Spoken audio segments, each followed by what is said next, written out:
Selamat datang di channel Munko. Sebelum kita masuk ke ceritanya, jangan lupa untuk klik tombol subscribe, like, komen, dan share video ini agar kalian tidak ketinggalan update terbaru dari kami. Yuk, langsung saja kita masuk ke ceritanya. Cerita dibuka dengan pagi itu suasana terasa sangat mencekam. Di sebuah ruangan yang sunyi, seorang staf bergegas masuk untuk melaporkan bahwa pidato kepresidenan akan segera dimulai. Presiden Jang Won-taek melirik jam tangannya yang menunjukkan tepat pukul 08.59. Dengan sisa waktu 30 detik sebelum listrik nasional dipulihkan secara serentak, hitungan mundur pun dimulai. Begitu siaran dimulai, Presiden tampak sangat tegang dan meminta sebatang rokok kepada ketuali. Meskipun sempat diperingatkan bahwa tindakannya ini akan memicu amarah pihak oposisi, Presiden tidak peduli. Sambil menghisap rokoknya dengan tangan yang bergetar, ia mulai berbicara kepada seluruh rakyat. Ia menjelaskan bahwa keadaan darurat ini ditetapkan agar semua orang bisa bersiap menghadapi apa yang ia sebut sebagai akhir dunia yang tertata. Presiden membeberkan kenyataan pahit mengenai skenario dari game bernama Survival Life yang kini menjadi ancaman nyata. Ia melaporkan bahwa sebuah asteroid bernama Enjambi gagal dihentikan oleh pangkalan militer Amerika. Akibatnya, asteroid tersebut menghantam laut dekat Okinawa dan memicu kehancuran masif. Sebagai langkah perlindungan, pemerintah telah menyiapkan bunker yang tersegel. Selain itu, Presiden juga menunjukkan panduan untuk mengenali ciri-ciri awal orang yang terinfeksi menjadi zombie. Di akhir pidatonya, ia mengumumkan pemutusan listrik tenaga surya dan berterima kasih kepada informan misterius yang memberikan informasi akurat mengenai tanggal kedatangan para zombie. Di sisi lain kota, seorang pria bernama Song Ho mematikan televisinya sambil menghela napas panjang. "Aku benar-benar berharap ini hanya mimpi buruk yang tidak jadi nyata," gumamnya dengan nada kecewa. Sambil menggenggam palu besar militer dan ditemani anjing putih kesayangannya, Song Ho memantapkan hati. Mulai saat ini, ia harus bertahan hidup di dunia nyata sebagai seorang veteran kiamat. Flashback ke beberapa bulan sebelumnya, Song Ho adalah pemain tingkat tinggi di game VR Survival Life atau SERA dengan nama akun Kimbap Lover. Game ini sangat terkenal karena tingkat kesulitannya yang tidak masuk akal, menggabungkan unsur zombie dan monster fantasi. Dalam sebuah pertempuran sengit melawan bos monster raksasa, setelah rekannya meledakkan monster tersebut dengan detonator, Song Ho, Kimbap Lover, dengan tenang melepaskan tembakan panah cahaya yang menembus kristal Orb of Hope di kepala monster itu, mengakhiri pertarungan dengan kemenangan. Namun, karena game ini terlalu brutal, jumlah pemainnya terus berkurang hingga hanya tersisa 4 orang saja, termasuk Song Ho. Di atas atap sebuah gedung virtual, mereka berempat mengeluh tentang betapa membosankannya game ini karena tidak ada lagi tantangan baru yang tersisa. Mereka juga merasa kesal pada developer yang tidak pernah memberikan pembaruan sistem. Karena merasa sudah mencapai batas maksimal dan merasa jenuh, mereka semua akhirnya sepakat untuk lockout dan meninggalkan dunia virtual itu selamanya. Kembali ke masa kini, Song Ho dikejutkan oleh munculnya jendela status virtual secara tiba-tiba di depan matanya. Layar itu menampilkan statistiknya secara mendetail. Health 11, Strength 12, Agility 9, Talent 11, dan Perception 10. Ia juga mendapatkan sebuah kemampuan langka atau trait berjudul Membuat Dimensional Gate Eksklusif. Meskipun bingung karena sistem trait tidak pernah ada di game SERA yang ia mainkan dulu, Song Ho mencoba mengucapkan perintah buka Dimensional Gate. Seketika, sebuah portal energi yang sangat nyata terbuka lebar di hadapannya. Dengan keringat dingin yang mengucur, Song Ho mengecek ponselnya dan membaca berita terbaru bahwa pangkalan militer Amerika memang benar-benar sedang memantau asteroid Enjambi. Ia menyadari bahwa kiamat dari dunia game kini telah menyatu dengan realita hidupnya. Sambil menatap tajam ke arah portal, Song Ho tahu bahwa dunia hanya memiliki waktu 32 hari sebelum kehancuran total dimulai. Sesaat kemudian, Song Ho berdiri mematung di depan Dimensional Gate yang memancarkan cahaya biru. Rasa ingin tahunya mendorongnya untuk mencari jawaban, tetapi keraguan tetap ada. Masuk tanpa persiapan bisa berbahaya. Setelah berpikir sejenak, ia memilih cara yang lebih aman. Ia memasukkan sebuah centong sayur ke dalam gerbang untuk memindai apa yang ada di baliknya. Begitu ditarik kembali, ujung centong itu hanya dipenuhi tanah biasa. Song Ho menghela napas. Gerbang ini bukanlah labirin yang mematikan, melainkan semacam portal teleportasi ke lokasi lain di bumi. Atau begitulah pikirnya. Dengan mengenakan tas ransel berisi perlengkapan seadanya, ia melangkah masuk menembus cahaya. Pandangannya langsung tertuju pada hamparan hutan dan padang rumput yang dikelilingi tebing berbatu. Udara sejuk berhembus membawa ketenangan. Menyadari ponselnya tidak mendapat sinyal, ia menyimpulkan tempat ini adalah wilayah terpencil yang jarang dijamah. Tak ingin tersesat, Song Ho menandai batang pohon terdekat dengan spidol. Fokusnya kini adalah mencari bukti mengenai tempat asing ini. Waktu terus berjalan, Song Ho terus menyusuri hutan hingga kelelahan mendera. Tiba-tiba, semak-semak berdesir dan sesuatu melesat ke depannya. Jantung Song Ho berdegup kencang. Namun, makhluk itu ternyata jinak. Sebuah notifikasi sistem muncul di udara. Valley Deer. Pencantuman nama hewan khas dari permainan survival life Sera itu membuatnya tercengang. Kesadarannya langsung tertampar. Tempat ini terhubung langsung dengan game bertahan hidup itu. Firasat buruk mulai menekan pikirannya. Dengan waspada, ia menghunuskan pisau kukrinya. Ia mencoba menyangkal bahwa umat manusia sedang berada di ambang kehancuran.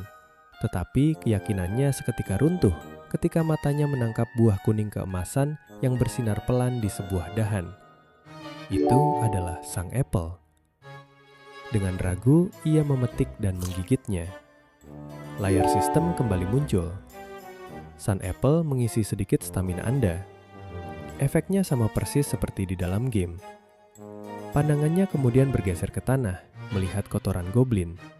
Saat itu juga, Song Ho mengusap wajahnya yang penuh keringat-keringat. Menghela napas panjang, ia tak bisa lagi menutup mata. Kenyataannya sudah tak terbantahkan. Kiamat sudah dekat, bisiknya. Tidak lama kemudian, Song Ho kembali ke bumi melalui gerbangnya dengan tekad untuk bersiap diri. Ia membongkar hard drive lama dan memutar ulang rekaman game Survival Life yang dulu sering dimainkannya. Di layar tertera berita fiksi game. Asteroid Alien Njambi akan jatuh di dekat Okinawa pada tanggal 20 Juli. Karena hari ini adalah tanggal 18 Juni, ia hanya punya waktu 32 hari sebelum kiamat bermula. Mekanik game ini sangat brutal, dan ancaman yang paling membekas di ingatannya adalah Metal Decaying Epidemic, epidemi peluruhan logam. Bencana yang menghancurkan seluruh besi di area terdampak selama 5 jam hingga setahun penuh, yang seketika membuat peradaban manusia kembali primitif. Namun Song Ho memiliki hipotesis, epidemi tersebut kemungkinan tidak bisa menembus Dimensional Gate eksklusif miliknya. Memanfaatkan sisa waktu, Song Ho menggunakan seluruh tabungannya untuk memborong perlengkapan bertahan hidup, makanan, obat-obatan, serta mengobservasi tren di forum komunitas Awaken. Keesokan harinya, ia membeli busur seberat 60 pon secara langsung dari toko. Berbagai persiapan ini mungkin terlihat berlebihan, tetapi ia tahu ia tidak akan menyesalinya. Setelah rutinitas belanjanya selesai, ia menempelkan pengumuman tutup sementara untuk beberapa bulan ke depan di pintu rumah makannya. Saat itu, seorang gadis berambut merah muda yang merupakan pelanggannya datang dan bertanya alasan penutupan tersebut. Song Ho menjawab tenang bahwa ia hanya ingin melakukan renovasi karena bangunan sudah tua. Gadis itu sempat menggoda apakah Song Ho sangat kaya, lalu tiba-tiba ia ragu dan mengurungkan niatnya untuk mengatakan hal lain. Song Ho pun memilih diam dan masuk ke dalam. Ia punya urusan yang lebih penting. Kembali di dalam ruang pribadinya, Song Ho memanggil Dimensional Gate. Sebagai veteran game, ia sadar bahwa gaya bermainnya bertumpu pada kelas Splendor, perencana strategi, yang membuat kemampuan fisik tempurnya tertinggal dibanding veteran lain. Namun, poin di Sera didapat dari hasil berburu dan eksplorasi, bukan sekedar naik level. Ia harus melatih fisiknya di dunia seberang portal. Di dalam hutan dimensi lain, Song Ho mulai berlatih dengan busur barunya. Mengikuti instruksi video dari ponselnya, ia menarik tali busur dan menembak. Anak panah melesat dan menancap tajam di batang pohon sasarannya. Tembakannya ternyata cukup akurat. Kini ia memiliki 2 misi, memastikan kemampuan berburunya dan mencari tempat persembunyian untuk logistiknya. Berjalan menembus pepohonan, matanya menangkap kotoran goblin lagi. Karena goblin adalah monster komunal yang hidup berkelompok, adanya satu kotoran menandakan goblin ini terpisah dari kawanannya, kemungkinan karena kelaparan. Ini adalah kesempatan sempurna untuk mengetes kemampuannya bertarung secara nyata. Auman serigala sayup-sayup terdengar, menandakan malam segera tiba. Tak lama, targetnya muncul. Monster nomor 1, goblin tingkat rendah. Goblin biasanya memakai tombak dan jarum beracun pelumpuh, sehingga menyerang dari jarak jauh menggunakan busur adalah pilihan terbaik. Song Ho menenangkan diri. Ia menarik napas dalam-dalam, membidik kepala sang goblin, dan melepaskan tali busur. Srak! Panah itu meleset dari kepala, tetapi sukses menancap dalam di lengan sang goblin. Monster itu berteriak murka dan langsung melancarkan serangan balasan. Jarak yang terlalu dekat membuat Song Ho menjatuhkan busurnya dan lekas menghunus pisau kukrinya. Serangan goblin yang membabi buta memaksanya bertahan dan menangkis.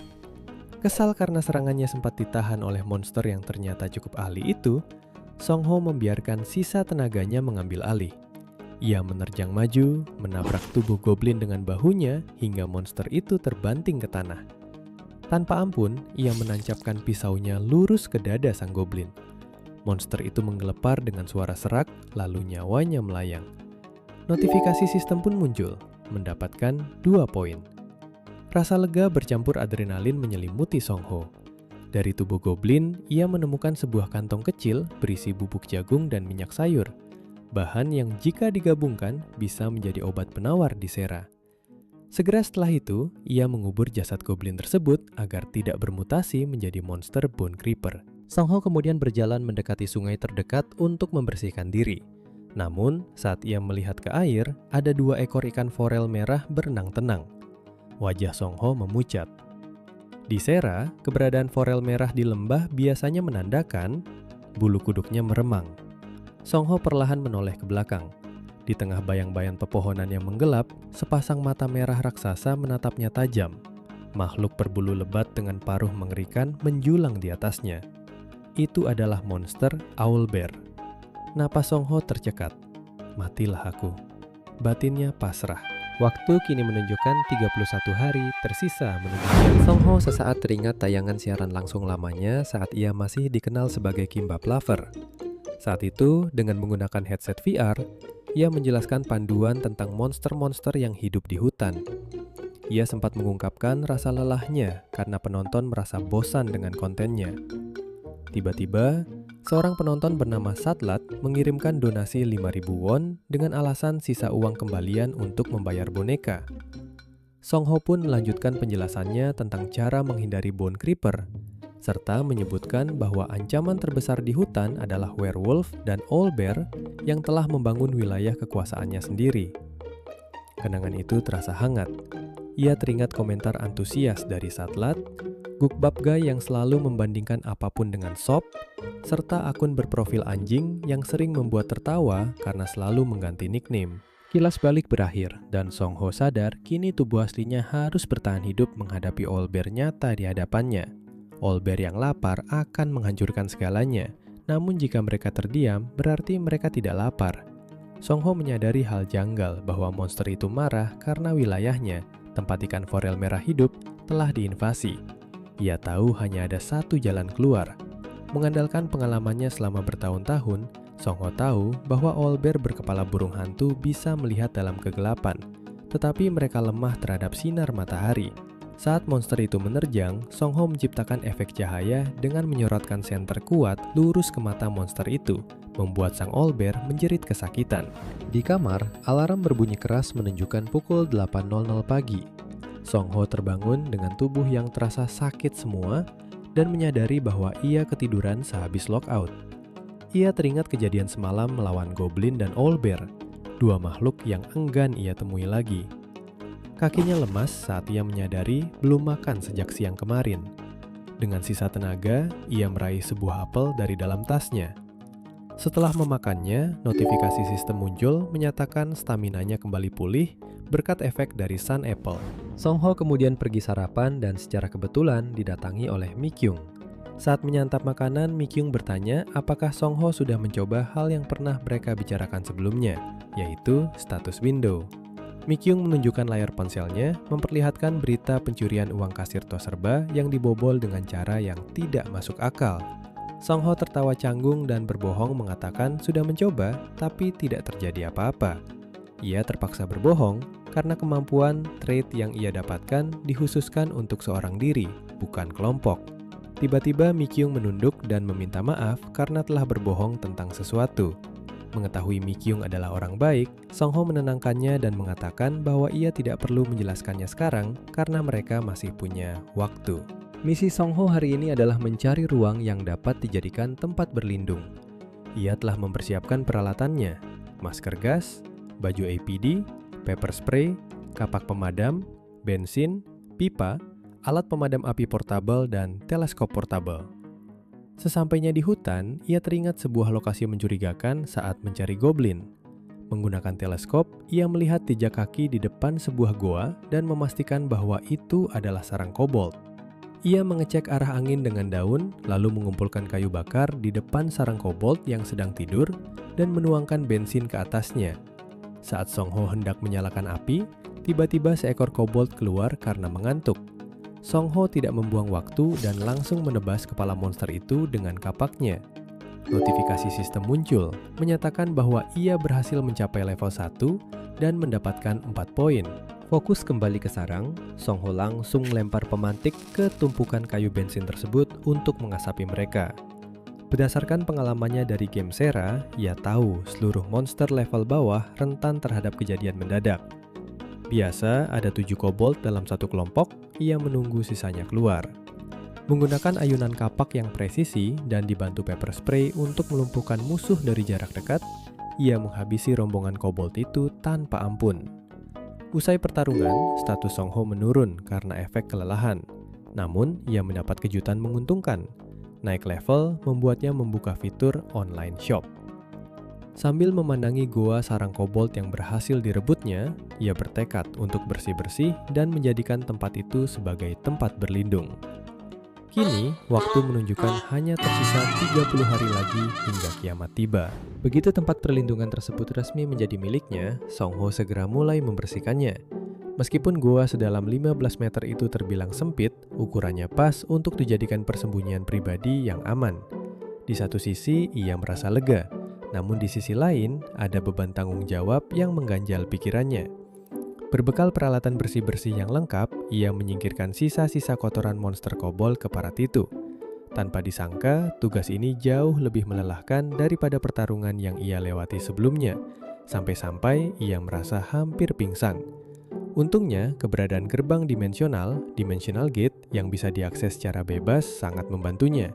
Ia menarik selang air dari dunia asalnya melalui gerbang tersebut. Koordinasi benda antar dimensi yang berjalan lancar ini sukses meringankan beban kerjanya. Usai disiram, permukaan goa mulai terlihat mengkilap. Akan tetapi, noda darah masih perlu dihilangkan. Lantainya harus disemen, dan ia juga berencana membuat panel sandwich untuk konstruksi dasarnya. Ketika menyusuri goa, Song Ho menemukan Luminous Stone, batu bercahaya, serta Ignition Stone, batu perapian, 2 item krusial bagi pemain pemula di Sera. Ia merasa seperti menemukan tambang emas. Sambil tersenyum cerah, ia memutuskan akan mulai menambang begitu urusan persiapan konstruksinya rampung. Keesokan harinya, tepat pada 29 hari sebelum apokalips, sekucur tubuh Song Ho terasa sangat nyilu dan sakit. Ia pun bertanya-tanya apakah ia terlalu memaksakan diri. Saat melihat lengannya, ia menyadari ada beberapa luka sayat yang entah kapan munculnya. Walau begitu, ia merasa lukanya belum sepadan untuk diobati menggunakan Sun Apple. Sebagai alternatif, ia mencoba meracik salep luka sendiri guna melihat efektivitasnya. Dengan perbandingan 5:5, ia mencampurkan bubuk guaka dan minyak sayur lalu mengaduknya hingga mengeras. Sistem langsung mendeteksi racikan itu sebagai salep biasa yang mampu menyembuhkan luka ringan. Song Ho tersenyum simpul. Bagi orang yang akrab dengan urusan dapur, membuat salep sederhana seperti ini bukanlah masalah besar. Salep itu pun dioleskan, dan rasa perih di lukanya perlahan membaik. Menyadari proses pemulihan yang lambat, Ia tahu bahwa ia butuh senjata jarak jauh yang lebih praktis dari panah untuk menaikkan statnya, seperti ketapel atau senapan untuk melumpuhkan musuh dari awal. Tiba-tiba, ia teringat sebuah backstory di Sera mengenai sebuah kapal besar. Meski kejadian itu belum tentu terulang di dunia nyata, pengetahuannya bisa menjadi keuntungan besar jika pertanda awal tersebut benar-benar muncul. Dengan rencana yang sudah matang, Song Ho naik ke atap untuk menyiapkan konstruksi. Berkat gerbang dimensional, semua kantong semen telah ia pindahkan pada malam sebelumnya, sehingga pekerjaannya berjalan tanpa hambatan. Ketika ia turun ke lantai 1 untuk mengambil barang pesanannya, Mi Kyung mendadak muncul dan menyapanya dengan ramah. Song Ho meminta maaf lantaran kedai makannya masih tutup karena renovasi. Namun Mi Kyung membalasnya dengan candaan bahwa ia ingin menyantap tteokbokki buatan Song Ho setiap hari. Perhatian Mi Kyung kemudian tertuju pada rambut Song Ho yang sudah memanjang, mengingat pria itu biasanya potong rambut setiap 3 bulan sekali.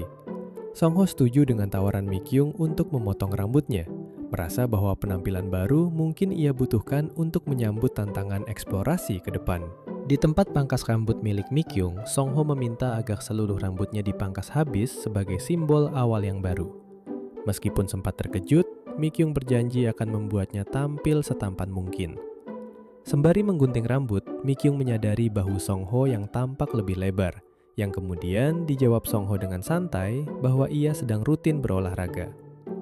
Obrolan beralih saat Mi Kyung menyinggung desas-desus tentang para pemain Awaken dan status window yang terhubung dengan Survival Life. Menjaga ketenangannya, Song Ho berpura-pura kaget dan menanyakan asal-usul informasi tersebut. Belum sempat pertanyaan itu terjawab, seorang pria bertato bernama In-hak menerobos masuk. In-hak membagikan kabar bahwa kelompoknya tengah memburu seseorang yang menghapus videonya dan dianggap memonopoli informasi. Orang itu tak lain adalah Kimbap Lover. Ia berniat melacak tempat tinggal Kimbap Lover dan menyebarkan datanya ke publik dengan alasan demi kebaikan bersama. Saat Mi Kyung ragu dan menyebut tindakan itu ilegal, In-hak malah terus menekannya untuk segera bergabung, sembari mengumpat. Song Ho merasa firasat buruknya jadi kenyataan. Emosinya memuncak. Ia menghapus video itu murni karena kecewa, bukan untuk memonopoli. Dan ia tak pernah berpikir sejauh itu. Muak dengan tingkah In-hak yang menyudutkan Mi Kyung dan bersikap sok tahu, Song Ho menatap pria itu dengan dingin. Ia memberikan peringatan keras agar In-hak pergi selagi suasana hatinya masih bagus, kecuali In-hak mau wajahnya kembali dipenuhi bercak merah. Kepercayaan diri In-hak langsung hancur berkeping-keping. Dengan tubuh berkeringat, ia segera bergegas pergi dengan rasa kesal. Mi Kyung menghela napas lega setelah tekanan itu berlalu, dan Song Ho pun menyarankan agar mereka bertukar kontak untuk antisipasi di masa depan. Setibanya di rumah, Song Ho memutuskan untuk menunda pekerjaan konstruksinya sejenak. Ia menyalakan komputer dan menelusuri nama Kimbap Lover. Seperti yang ia perkirakan, papan komunitas dipenuhi dengan amarah dan makian. Siapapun yang menyebarkan informasi krusial lebih dulu memang rawan dijadikan sasaran kebencian.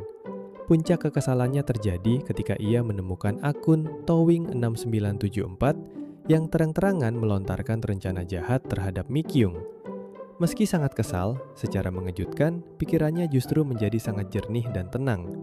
Ia memanggil gerbang dimensional dan memutuskan untuk fokus memperkuat markasnya selama 2 hari ke depan. Sebagai pelampiasan stres, Song Ho menambang Luminous Stone dan Ignition Stone menggunakan beliungnya. Setelah menuangkan dan meratakan semen dengan rapi, ia keluar dari goa untuk menunggu semen itu kering. Di bawah sorot cahaya rembulan, ia merenung dan mengambil keputusan tegas. Ketidakadilan hanya pantas dibalas dengan ketidakadilan. Ia tak punya ambisi menjadi pahlawan. Ia hanyalah manusia biasa yang ingin bertahan hidup, sehingga tak perlu memikul tanggung jawab atas orang lain. Baru saja pikirannya menetap, terdengar suara gemeretak tulang dari arah belakang. Seekor bone creeper merayap mendekat, menatapnya dengan aura ancaman yang pekat. Song Ho bergumam kesal. Sial, moodku lagi buruk ini. Suara ledakan pun pecah, membelah malam dalam pertarungan baru. Waktu menuju apokalips kini menunjukkan 27 hari sebelum kiamat. Sebuah ledakan hebat baru saja usai, meninggalkan kepulan asap tebal yang mengubah kesunyian menjadi suasana yang menegangkan. Song Ho tampak terbaring tak berdaya di atas tanah dengan napas memburu, layaknya seseorang yang baru bangun dari mimpi buruk. Tidak jauh dari posisinya, jasad monster Bone Creeper hancur berkeping-keping akibat ledakan.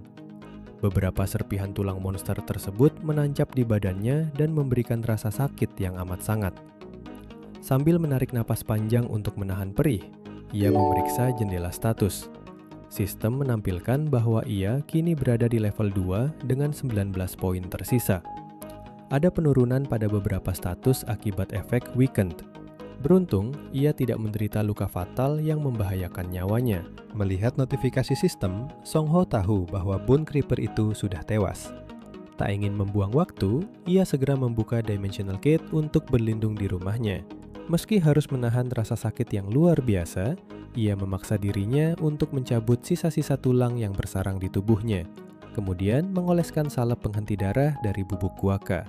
Begitu selesai membalut luka dengan perban, tenaganya habis dan ia langsung jatuh pingsan. Sinar mentari pagi akhirnya membuat Song Ho terbangun dengan tubuh lemas. Ia bergumam dalam hati, jika hal semacam ini terus terjadi, ia tak akan selamat. Ia kembali mengecek lukanya dan bernapas lega melihat salep itu bekerja dengan baik. Song Ho lalu meminum air pelan-pelan untuk mengembalikan ketenangan pikirannya. Mengingat luasnya hutan tersebut, munculnya monster secara mendadak sebenarnya cukup masuk akal. Karena itu, ia sadar harus menaikkan status perception supaya insting pendeteksinya semakin tajam.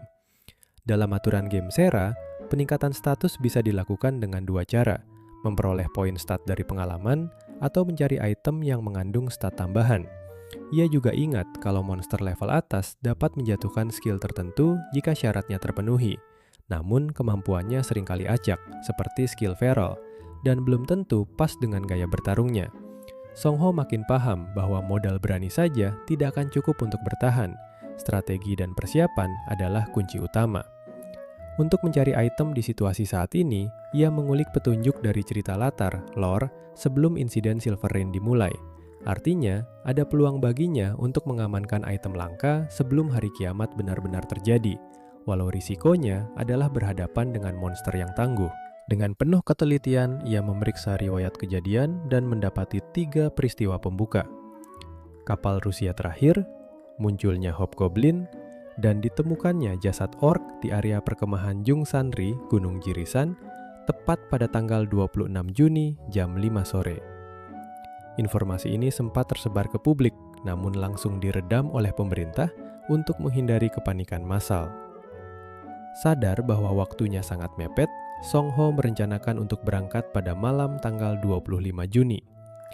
Tujuannya adalah sampai di lokasi pada pagi hari, di saat kemungkinan monster itu masih hidup. Di tengah persiapannya, Mi Kyung secara mengejutkan menelponnya larut malam, membuat Song Ho keheranan. Mereka akhirnya sepakat bertemu di kafe Starbin. Mi Kyung menatapnya dengan raut cemas, bertanya tentang kabarnya dan merasa ganjil melihat Song Ho memakai kaos lengan panjang padahal sedang musim panas. Sambil tersenyum, Song Ho berdalih tidak kepanasan demi menyembunyikan luka di lengannya. Mi Kyung menduga Song Ho sedang kesal karena urusan cukurnya tertunda oleh In-hak. Song Ho menepis dugaan itu, walau ia mengakui ketidaksukaannya pada pria tersebut. Ia pun menceritakan kelakuan buruk In-hak di musim dingin lalu, saat ia membuat onar dengan truk modifikasi ilegal dan mencari gara-gara dengan orang tua. Cerita ini membuat Mi Kyung mengerti seberapa arogan In-hak sebenarnya. Saat ditanya apa tujuan sebenarnya ia mengajak bertemu, Mi Kyung berbisik pelan bahwa dirinya adalah seorang awakener. Song Ho terdiam dan bingung kenapa rahasia sebesar itu diceritakan kepadanya, namun ia memilih mengikuti alur percakapan. Lewat tawa ringannya, Song Ho mengaku iri karena belum mendapatkan kemampuan layaknya Mi Kyung. Ucapan ini sempat membuat Mi Kyung merasa tak enak hati, tapi Song Ho lekas menenangkannya dan berkata ia paham Mi Kyung tidak berniat buruk. Sebelum beranjak pergi, Song Ho berterima kasih karena Mi Kyung mau percaya padanya, serta menyebutkan bahwa obrolan ini sukses menghilangkan rasa gelisahnya. Dengan tatapan mendalam, ia berpamitan dan menyisipkan pesan akan bertemu lagi di dalam permainan survival life. Sepulangnya dari kafe, Song Ho sadar bahwa mengelilingi dirinya dengan orang-orang baik sangatlah krusial untuk menjaga pikiran yang sehat. Ia menatap layar ponselnya. Urusan menyewa drone canggih untuk pemantauan dan mobil sewaan esok hari sudah beres. Ia lalu tidur untuk memulihkan kembali staminanya. Pagi harinya setelah matahari terbit, Song Ho bangkit dengan tekad bulat untuk menyiapkan material perburuan orc. Ia sangat berhati-hati saat memecah ignition stone, karena lengah sedikit saja bisa menghasilkan kobaran api yang tak terkendali. Setelah itu, ia mengurus luminous stone yang pancaran cahayanya bikin mata perih. Meski sakit, ia tetap melanjutkannya karena tahu item ini sangat berharga.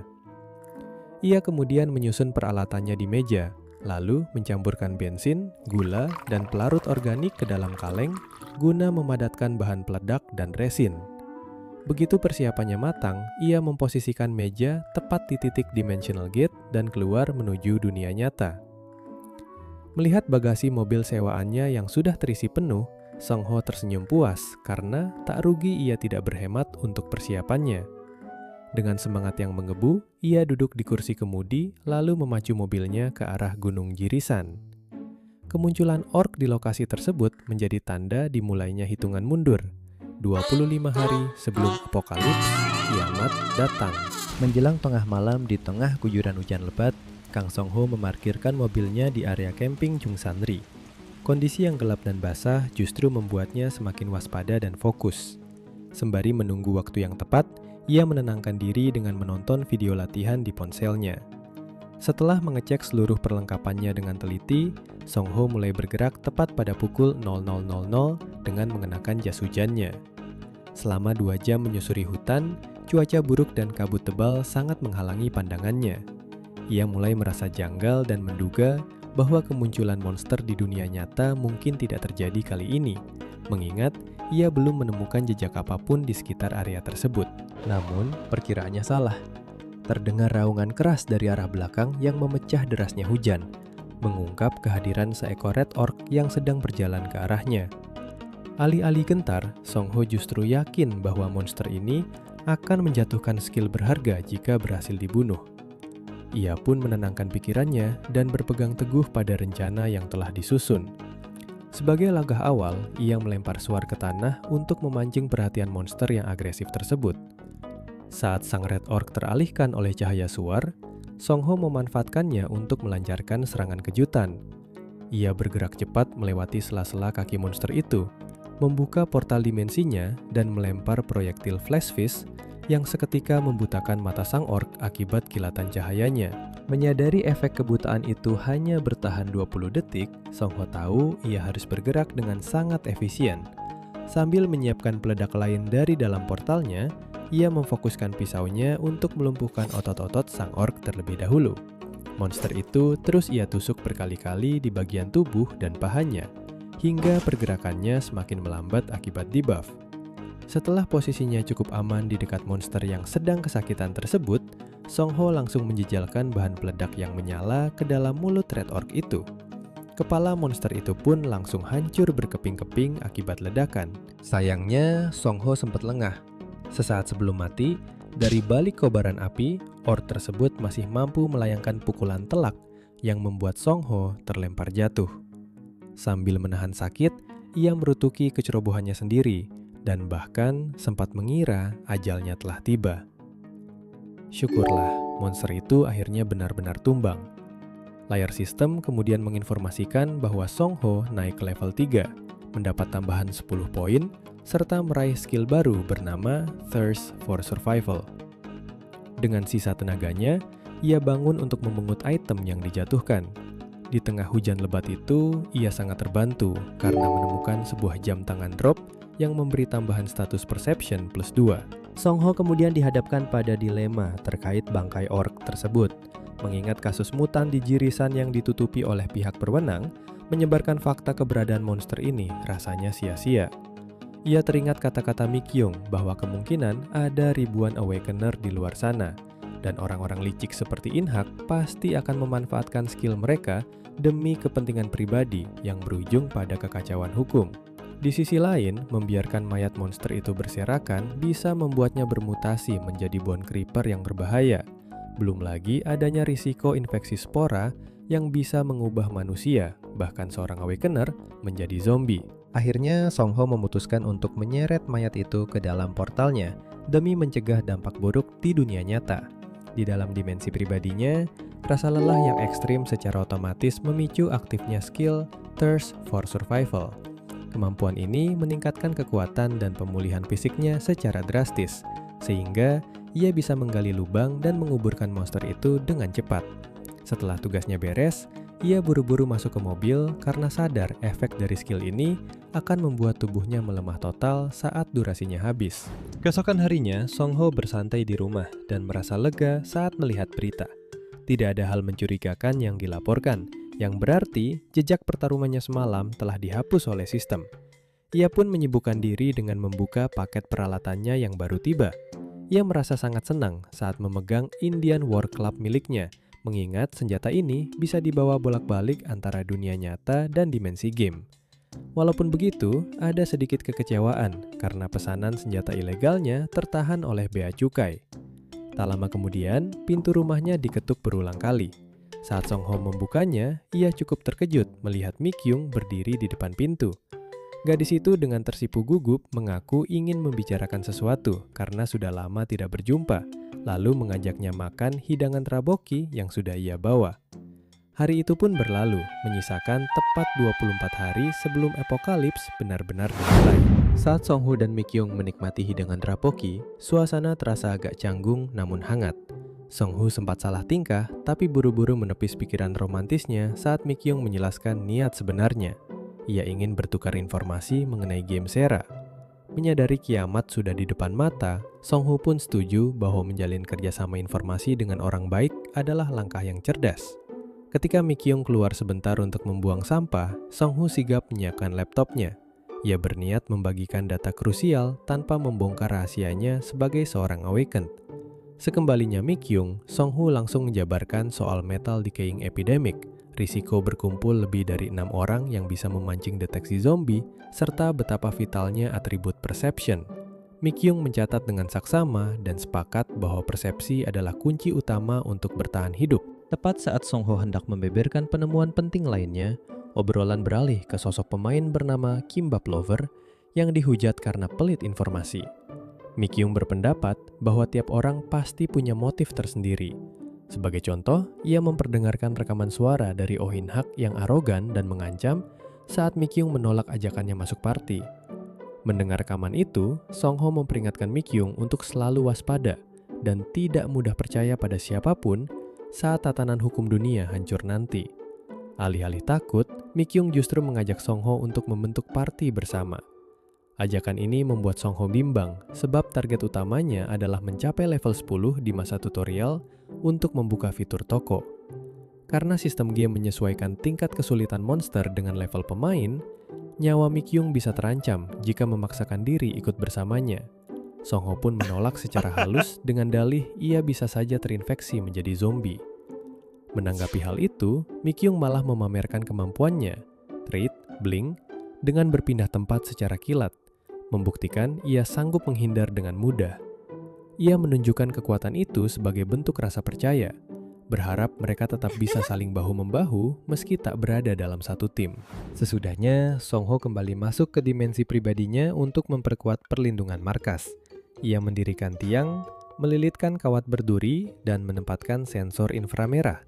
Sambil menatap hasil kerjanya, ia bertanya-tanya apakah aktivitas fisik ini bisa meningkatkan status ketangkasannya. Saat memindahkan barang-barang kiriman, hawa dingin khas akhir musim gugur tiba-tiba menyergapnya hingga ia bersin.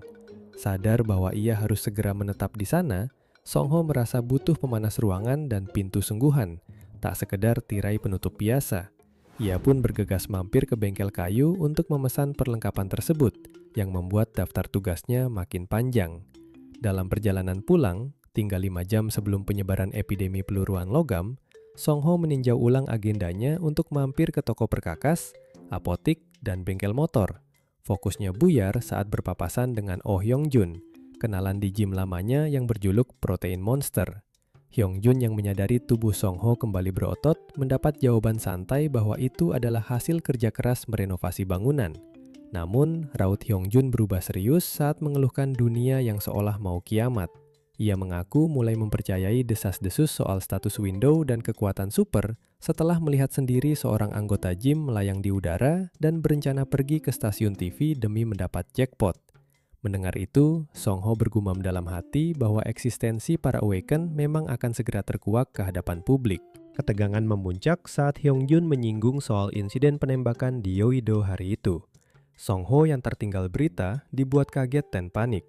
Hyung Jun menyuruhnya mengecek papan petisi online sebab breaking news soal tragedi itu langsung dilenyapkan oleh pemerintah sebagai bentuk kontrol media absolut. Militer dan kepolisian juga dikabarkan langsung mengisolasi kawasan Yeouido dengan kedok ulah seorang tentara desersi. Tanpa pikir panjang, Song Ho pamit mendadak dan berlari menuju rumah, membiarkan Hyung Jun kebingungan dan hanya memintanya membawakan protein di pertemuan berikutnya. Sampai di rumah, Song Ho mencoba mencerna rentetan kejadian ganjil tersebut. Penembakan itu terjadi hanya berselang sehari dari insiden invasi Orc. Mengingat kuatnya campur tangan media, pemerintah pasti sudah sadar akan situasi dunia. Ia kembali menatap layar komputernya yang menampilkan file lama tentang First Omen, pertanda awal, yakni penemuan jasad Orc di Gunung Jiri. Dulu, demi mengulur waktu datangnya kiamat agar lebih teratur, Song Ho sampai repot-repot membuang jasad Orc merah itu keluar dimensinya. Ia kini curiga ada pihak tak dikenal yang sengaja membocorkan informasi ke pemerintah untuk memicu langkah antisipasi lebih awal. Song Ho berasumsi dalang di balik semua ini bersembunyi di balik bayang-bayang pemerintah, kemungkinan karena ia tidak punya kemampuan bertarung ofensif secara langsung. Saat misteri ini makin pekat, hitungan mundur di layar terus berjalan. 23 hari menuju kiamat. Song Ho masih terus memikirkan siapa dalang di balik kekacauan ini. Pikirannya mengerucut pada 3 pemain veteran dari game bertahan hidup yang ia mainkan. Ia mencoret pihak developer dari daftarnya, karena fenomena kiamat game yang menjadi nyata ini kemungkinan besar didalangi oleh pihak yang membangun sistem dunia tersebut. Jika developer itu berafiliasi dengan pemerintah, mustahil ia dibiarkan bebas memburu goblin atau orc. Kecurigaannya pun jatuh pada rekan sepermainannya, penyintas 1. Jika dugaannya tepat, ia merasa tak perlu membagikan informasi rahasia ini kepada pemerintah. Dengan tubuh yang lelah, Song Ho merebahkan diri. Ia sadar kepribadiannya di dunia nyata sangat berbeda dengan karakternya di game, sehingga ia ragu apakah penyintas 1 memiliki sifat yang sama dengan yang ia kenal. Namun, ia memilih untuk mempercayai rekannya itu sementara waktu. Ia pun bangkit, menyadari bahwa sekedar membocorkan informasi tak akan mencegah kiamat terjadi, dan saat ini belum waktunya untuk bertindak terlalu jauh. 2 hari berselang, Song Ho telah merampungkan penataan gudang makanan di tempat persembunyiannya. Markasnya kini dilengkapi dengan ruang logistik dan gudang senjata. Untuk konstruksi tahap kedua, ia berencana memasang nampan logistik dari baja menggunakan bor palu ke dinding. Meskipun ruangannya terasa agak sempit, ia memutuskan untuk melanjutkan sisa pembangunannya sambil jalan, karena ada prioritas lain yang mendesak. Song Ho kemudian mengaktifkan drone miliknya untuk memetakan area secara menyeluruh. Drone itu melintasi dimensi hutan lebat yang mengingatkannya pada Amazon, memungkinkannya bereksplorasi tanpa takut diserang. Dengan shelter sebagai titik acuan, ia menemukan badai salju abadi di arah barat laut dan perairan laut yang tenang di selatan. Karena laut itu bebas monster, ia berencana memasang perangkap ikan di sana sebagai sumber makanan. Namun ketenangannya buyar saat memindai lembah yang berjarak sekitar 1,5 km dari markasnya. Bangkai owl bear, beruang burung hantu yang pernah dikalahkannya telah lenyap. Song Ho menemukan banyak jejak langkah kaki goblin yang menyadarkannya bahwa area di sekitar shelter sangatlah berbahaya. Tak ingin mengambil risiko kehilangan drone berharganya, ia segera menekan tombol RTH, Return to Home. Saat perjalanan pulang, drone menangkap gambar rawa serta habitat hewan liar seperti kelinci, rusa, dan babi hutan. Song Ho berniat mengecek rawa itu untuk keperluan bercocok tanam ketika tiba-tiba sensor inframerahnya berbunyi. Dari jejak yang terdeteksi, Song Ho memperkirakan kedatangan satu kelompok berburu goblin yang terdiri dari 6 hingga 8 ekor. Berkat atribut persepsinya yang meningkat, indera pendengarannya menajam hingga suara sekecil apapun terdengar sangat jelas. Ia pun bersembunyi dan menemukan posisi penyergapan yang ideal saat para goblin itu sedang lengah karena memperebutkan makanan.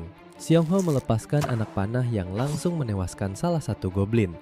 Memanfaatkan kepanikan mereka, ia maju dan menebaskan senjatanya dengan cepat, berhasil menumbangkan total 4 ekor. Sisa goblin mencoba melawan balik dengan senjata beracun paralisis, namun proyektil tersebut tidak mampu menembus helm dan rompinya. Menyadari senjatanya tak mempan, para goblin itu nekat menerjang secara bersamaan. Xiongho segera mengeluarkan peledak cahaya. Kilatan cahaya itu memberikan efek status yang membuat para goblin kesakitan, melemah, dan jatuh berlutut. Tanpa membuang waktu, Xiongho langsung melesat dan memenggal leher sisa goblin tersebut dalam satu tebasan bersih. Tak lama, muncul notifikasi sistem yang memberitahukan bahwa ia naik ke level 4 dan mendapatkan 16 poin. Xiongho bernapas lega karena taktik pelemahannya berjalan mulus. Ia lalu menatap ke depan. Waktu kini menunjukkan 21 hari sebelum kiamat, pertanda bahwa hanya tersisa 21 hari lagi sebelum bencana kiamat yang sesungguhnya tiba. Xiongho mencangkul tanah dengan cepat. Ia menyadari bahwa skill survival instinct miliknya sedang aktif. Hal ini terasa aneh baginya karena insting yang biasanya tidak pernah aktif saat bertarung ini malah menyala-nyala saat ia sedang menggali. Walaupun staminanya terkuras dan stat health-nya turun, ia menyadari bahwa dampaknya tidak begitu parah berkat skill tersebut. Setelah selesai mengubur mayat orc tersebut, Xiongho mulai mengecek barang jarahan. Sistem notifikasi muncul, menjelaskan bahwa ia mendapatkan guava fruit yang memiliki efek untuk memulihkan health. Ia baru menyadari bagaimana bentuk asli buah tersebut sebelum dikupas. Melihat buah itu dikemas dengan vegetable oil, minyak sayur, ia menduga pasti ada tempat untuk memanennya di dekat sana. Rasa penasaran kemudian mendorongnya untuk mengecek isi saku bos goblin. Di dalamnya, ia sangat terkejut karena menemukan seekor katak biru. Mencium bau apek dan melihat cairan hijau menjijikan dari katak itu, Xiongho langsung menyadari bahwa itu adalah sumber racun paralisis yang dipakai oleh para goblin.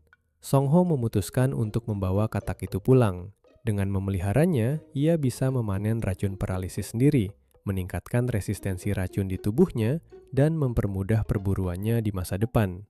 Ia pun menamai katak beracun itu Jodok dan berjanji akan memberinya makan yang banyak. Tiba-tiba, sistem notifikasi muncul menyatakan bahwa Jodok kini resmi menjadi miliknya karena ia berhasil melakukan komuni secara paksa saat katak itu sedang tertidur. Berbagai notifikasi ini sempat membuat Xiongho bingung, karena mekanik seperti ini tidak pernah ada di Sera. Ia bertanya-tanya apakah ini semacam gimmick tersembunyi atau update terbaru, namun karena server game Survival Life akan ditutup sepenuhnya dalam 1 minggu, ia memilih untuk tidak memikirkannya lebih lanjut. Ia kemudian melanjutkan penjelajahannya dan menemukan sebuah mata air jernih yang bahkan luput dari jangkauan drone. Untuk berjaga-jaga, ia mencoba menciduk air tersebut dengan sendok sayur.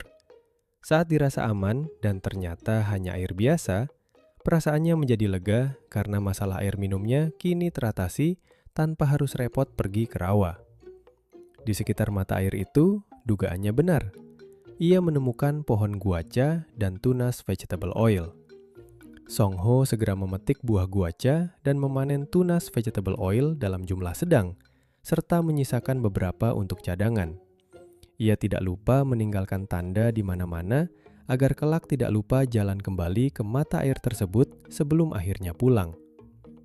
Keesokan harinya, Xiongho mengenakan pakaian pelindung lengkap untuk memberi makan Jodok di dalam sebuah akuarium peliharaan. Ia menjepit seekor jangkrik yang langsung dilahap dengan cepat oleh Jodok. Xiongho mencari tahu bahwa habitat katak ini membutuhkan suhu sekitar 18 sampai 25 derajat Celcius. Ia sadar jika ia meninggalkan Jodok di shelter tanpa fasilitas pemanas yang memadai, katak itu jelas akan mati. Selain merawat Jodok dan mengumpulkan racunnya ke dalam tabung reaksi kecil, salah satu tugas yang paling memakan waktu adalah membuat salep. Karena tidak sengaja membuat terlalu banyak salep pemulih luka, ia bingung harus diapakan sisanya, karena ia tidak mungkin memberikannya begitu saja kepada Mi Kyung yang merupakan seorang Awaken. Pikirannya lalu tertuju pada Hyung Song-ho datang menemuinya di gym dan melihat Hyung sedang santai meneguk minuman protein yang dibawakan oleh Song-ho. Song-ho meminta maaf jika ia datang sedikit terlambat. Namun Hyung merespons dengan santai karena awalnya ia mengira Song-ho baru akan datang besok harinya. Hyung terkesan karena Song-ho membawakan 1 bak penuh protein. Lalu ia bertanya tentang salep yang juga dibawa oleh Song-ho. Song-ho menjelaskan bahwa salep itu bagus untuk luka dan ia hanya kebetulan membelinya terlalu banyak. Di sela obrolan, Hyung mengucapkan terima kasih karena Song-ho telah mengirimkan info tentang Sera lewat chat. Song-ho yang merasa berutang budi justru membalas bahwa tanpa Hyung insiden mengejutkan mungkin akan terjadi. Menyadari suasana gym yang sangat sepi, Song-ho pun bertanya. Hyung menjelaskan bahwa semua orang sedang sibuk membuat rencana. Sekitar 20 orang anggotanya berencana untuk pergi ke stasiun penyiaran dan membangun hideout, tempat persembunyian di sana. Mendengar itu, Song-ho memperingatkan bahwa berkumpul lebih dari 6 orang sangatlah berbahaya. Namun Hyung menegaskan bahwa ia adalah pria yang loyal dan tidak mungkin meninggalkan anggota gymnya begitu saja. Hyung kemudian bertanya apa rencana Song-ho ke depannya, mengingat Song-ho berstatus non-awakened dan terlihat tidak punya tempat tujuan. Saat Song-ho menjawab bahwa ia masih memikirkannya, tiba-tiba terdengar suara teriakan keras dari luar gedung. Hyung terkejut, sementara Song-ho segera berlari dan membuka jendela. Mata Song-ho terbelalak kaget saat melihat Mi-kyung sudah tergeletak pingsan di jalanan bawah. Song-ho dan Hyung langsung bergegas turun menghampirinya. Mata Mi-kyung perlahan terbuka dengan tatapan sayu. Song-ho memanggil namanya dan bertanya apakah Mi-kyung ingat apa yang baru saja terjadi padanya. Sambil dipapah berdiri oleh Song-ho, Mi-kyung menjawab dengan lirih bahwa ia tidak terlalu ingat, tapi tiba-tiba ia diserang oleh seseorang. Jawaban itu seketika memicu amarah Hyung mengumpat kasar dan tanpa basa-basi langsung berlari untuk menyisir setiap meter jalanan demi mencari si pelaku. Song-ho mencoba memperingatkan Hyung agar tidak terbawa emosi dan menyelidikinya dulu. Namun pria berbadan besar itu sudah telanjur pergi. Song-ho kembali menatap Mi-kyung dan menanyakan ciri-ciri orang yang menyerangnya. Mi-kyung menjawab bahwa ia tidak tahu karena pandangannya mendadak menjadi gelap gulita. Namun bukan seperti matanya ditutup, melainkan kegelapan yang datang tiba-tiba. Song-ho membatin dan menyadari bahwa mereka, para musuh, sudah mulai bergerak. Dengan nada serius, ia menginstruksikan kepada Mi-kyung, jika kejadian seperti ini terulang kembali, ia harus langsung menggunakan skill blink tanpa kompromi. Song-ho juga berjanji akan mengirimkan perlengkapan bela diri dan memastikan Mi-kyung membawanya. Dengan tatapan tajam yang penuh kewaspadaan, Song-ho menegaskan bahwa mulai sekarang Mi-kyung harus sangat berhati-hati hingga kiamat apokalips tiba yang hanya menyisakan waktu 20 hari lagi. Song-ho teringat sebuah meme lama yang sudah dikenal banyak orang. Ketika 5 manusia berkumpul, salah satunya dijamin sampah. Meme itu benar adanya, terutama di dunia game. Ia langsung teringat pada para troller, perusak, yang dulu berkeliaran di game Sera. Walaupun pemain menjawab dan melaporkannya, pengembang tetap tidak akan menangkap mereka. Menurut pengalamannya, para troller sering berpura-pura menjadi pemain normal dan bergabung ke dalam suatu party. Mereka berpura-pura baik dan mendekati pemain newbie, pemula, dengan menawarkan bantuan leveling. Namun, pada akhirnya, mereka akan membunuh dan mencuri barang-barang para newbie tersebut. Ada juga yang memicu konflik antara anggota party untuk membuat mereka saling bertarung, sekedar melakukan segala macam hal gila. Perilaku tersebut membuat game ini menjadi tidak populer dan hancur lebur dalam setahun. Jumlah pemain merosot tajam hingga hanya tersisa 4 orang veteran karena mereka mendidik sedikit orang yang tersisa. Song-ho sadar bahwa sekarang adalah waktu yang tepat bagi para troller untuk kembali beraksi. Setelah insiden baku tembak di Yoido, seluruh komunitas pengguna Awakened bergabung menjadi satu di Lifeboard. Mereka tidak hanya berbagi informasi, tetapi ada beberapa orang yang merencanakan sesuatu bersama untuk menghadapi apokalips, kiamat. Di Lifeboard, ia melihat postingan yang sangat janggal. Sebuah akun bernama Help Please dengan waktu main 420 jam terang-terangan menjual video gameplay Kimbap nama in-game Song-ho senilai 10 juta won untuk 10 orang pertama. Postingan itu mengklaim bahwa video tersebut berisi cuplikan Kimbap yang sedang menggendong membantu leveling dirinya saat masih newbie. Song Ho langsung menyadari bahwa akun itu pasti troller, karena ia tidak pernah merasa menggendong orang tersebut. Ia menyimpulkan bahwa orang itu mencoba memancing korban dengan menyambung-nyambungkan cuplikan video. Melihat niat licik tersebut, Song Ho memutuskan untuk menambahkan waktu latihannya. Selama 13 hari, setiap kali punya waktu luang, Song Ho menonton video survival di MeTube untuk mempelajari cara memegang senjata yang baik dan teknik pertarungan jarak dekat sungguhan. Namun, sebagian besar video hanya difokuskan pada strategi membersihkan sarang monster dan banyak yang tidak memperhitungkan wabah perusak logam. Oleh karena itu, mulai hari ini, ia memutuskan untuk memilih senjata utama yang tetap berfungsi jika wabah perusak logam menyerang, dan efektif untuk membunuh monster maupun manusia. Song Ho menata beberapa senjatanya, Indian War Club, ketapel kayu, oker pellets, dan kapak batu buatannya sendiri. Ia mencoba ketapel kayu dengan oker pellets, namun ternyata tembakannya terlalu lemah sehingga ia memutuskan untuk melewatinya. Satu-satunya pilihan yang tersisa hanyalah Indian War Club. Menurutnya, cara termudah mengalahkan zombie adalah dengan menghancurkan spora di dalam tengkoraknya menggunakan senjata tumpul. Ia berencana untuk membeli barang berbentuk tumpul seperti Ebony Club di toko lantai 10, jadi ia merasa perlu mengasah kemampuannya dari sekarang. Meski begitu, ia masih ragu apakah senjata tumpul adalah pilihan terbaik untuk melawan manusia. Kalau ia bertemu dengan pengguna Awaken bertipe mental, ia tidak akan bisa bergerak. Di dalam Survival Life, membunuh manusia akan memberikan 50 poin. Tentu saja, setelah terdaftar sebagai pembunuh, pemain di sekitar akan memasuki mode deathmatch, pertarungan hidup mati dengannya.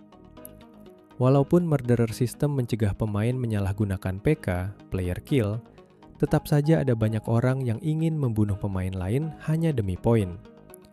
Sampai ia selesai mendapatkan item dan skill baru, lebih baik ia menghindari pertarungan. Ia pun berpikir, mungkin ia harus membongkar tokonya untuk saat ini dan memasang detektor di lantai 2. Tiba-tiba, rencana itu terhenti karena ia mendengar lolongan serigala di siang bolong. Merasa tidak mungkin ada sesuatu yang bisa masuk ke tempat persembunyiannya, ia mengecek ponselnya dan terkejut. Song Ho memakai helm dan pergi keluar. Di dalam area tanahnya, tergeletak seekor Grey Wolf, serigala abu-abu, raksasa yang sudah mati dan tidak bernapas. Ia berasumsi bahwa itu adalah ulah serigala liar atau makhluk lain yang menyerangnya sampai mati. Saat ia mendekat untuk mengecek lukanya, seekor anak serigala berlari ke arahnya dan menggonggong. Song Ho langsung sadar bahwa serigala raksasa yang mati itu adalah ibu dari sang anak serigala. Ia tahu bahwa jika korban yang mati adalah monster, ia akan berubah menjadi bone creeper. Dan jika tidak dikubur, bangkai itu hanya akan menarik perhatian monster lainnya. Song Ho akhirnya mengambil sekop dan menggali lubang untuk menguburkan induk serigala tersebut. Setelah selesai menggali, anak serigala itu tertidur di dekat ibunya. Serigala kecil yang malang itu mengingatkan Song Ho pada dirinya di masa lalu, dan juga pada Mung Chi, anak anjing yang dulu dirawatnya saat masih kecil. Ia lalu menggendong anak serigala itu dan menenangkannya. Song Ho berjanji bahwa ibunya akan beristirahat di tempat ini, dan ia akan membuatkan pintu masuk kecil di pintu goa agar anak serigala itu bisa berkunjung kapan saja. Song Ho kemudian mengeluarkan sebatang camilan sosis dan memberikannya. Ia berjanji akan memastikan makhluk kecil itu tidak kelaparan sampai dewasa, asalkan sebagai gantinya, ia mau membantu dengan penciumannya yang hebat.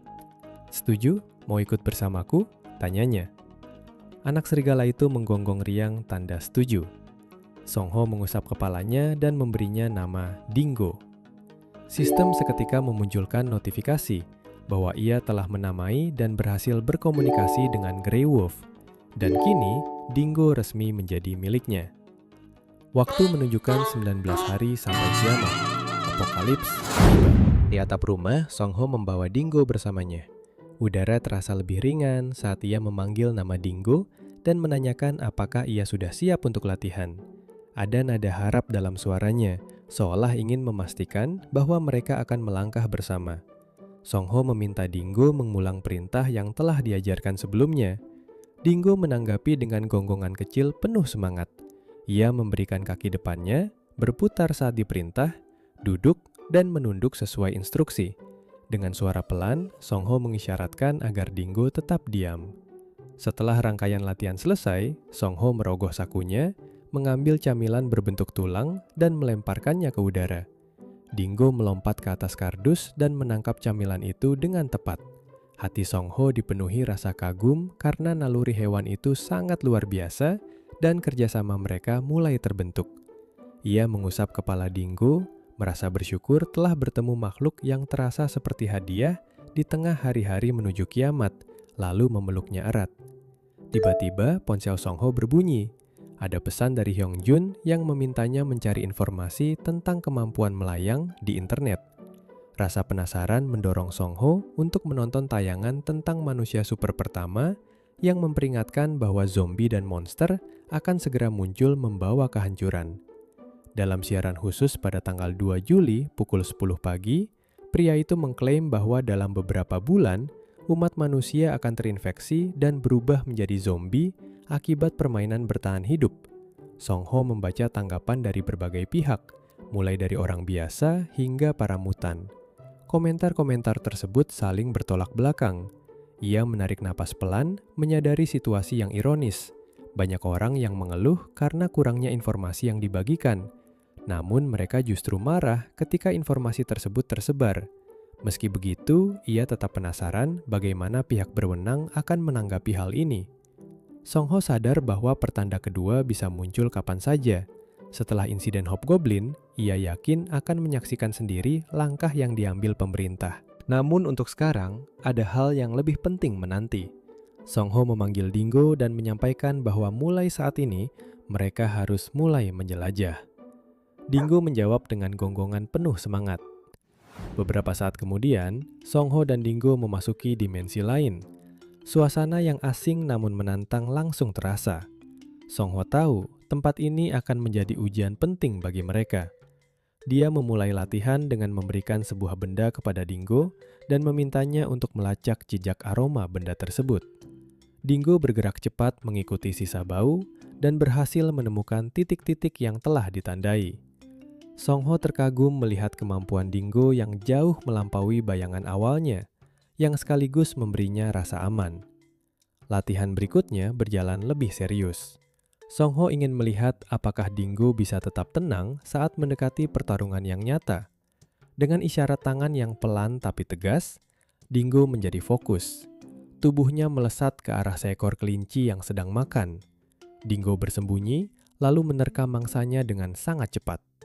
Song Ho menyadari bahwa uji coba berburu di dunia ini memang perlu dilakukan. Saat menatap cakar kelinci yang besar, ia menyimpulkan bahwa hewan-hewan di dimensi ini jauh lebih kuat. Perjalanan mereka pun berlanjut. Song Ho teringat bahwa persepsi Dingo mungkin bisa dikonversi menjadi status tinggi, sehingga membuatnya semakin bersemangat menguji kemampuan anjingnya itu. Tiba-tiba, sebuah notifikasi muncul. Poin kesehatannya bertambah 1. Song Ho terkejut. Ia membandingkan perkembangan ini dengan masa lalunya saat masih memakai nama Kimba Plover dan menyadari bahwa kini proses perkembangannya jauh lebih cepat, sehingga memberinya harapan baru. Tak lama, Dingo tiba-tiba terengah-engah setelah memakan sesuatu.